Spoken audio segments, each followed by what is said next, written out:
Pemirsa Badan Kepegawaian dan Pengembangan Sumber Daya Manusia Kabupaten Madiun tidak akan melakukan pemutusan hubungan kerja ribuan tenaga honorer.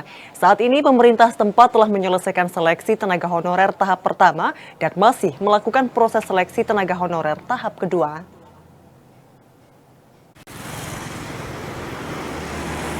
Masih banyak aparatur sipil negara di lingkungan pemerintah Kabupaten Madiun yang memiliki status sebagai tenaga honorer atau tenaga kontrak. Peran mereka sangat penting dalam melakukan pelayanan kepada masyarakat.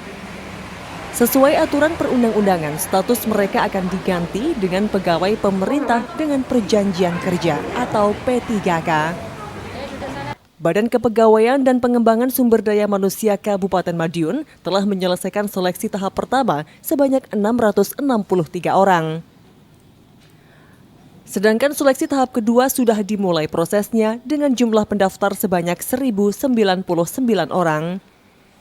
Heru Sancoko, Kepala Badan Kepegawaian dan Pengembangan Sumber Daya Manusia Kabupaten Madiun mengaku tidak akan melakukan pemutusan hubungan kerja terhadap tenaga honorer. Untuk penanganan tenaga honorer di Pemkab Madiun, yang jelas kan ini masih tahap seleksi, artinya masih ada tahap tes. Yang tahap pertama yang diperuntukkan untuk mereka yang sudah masuk database BKN, ini sudah selesai pengumuman, sudah pengusulan NIP P3K. Kemudian ada tahap kedua ada mereka yang tidak masuk database BKN namun sudah berkontrak dengan OPD Pemkab Madiun minimal 2 tahun. Ini masih tahap tanggal 8 nanti selesai verbal seleksi administrasi. Habis itu akan ada tes uji kompetensi sekitar bulan April Mei. Setelah itu baru pengusulan NIP P3K. Ya, insya Allah tenaga honorer bisa diatasi semuanya, tidak ada yang dipecat gitu Pak? Dinonjolkan atau di PHK, tidak akan ada PHK. Yang penting semuanya mengikuti tahapan yang sudah ditentukan oleh pemerintah, baik pemerintah kabupaten maupun pemerintah pusat.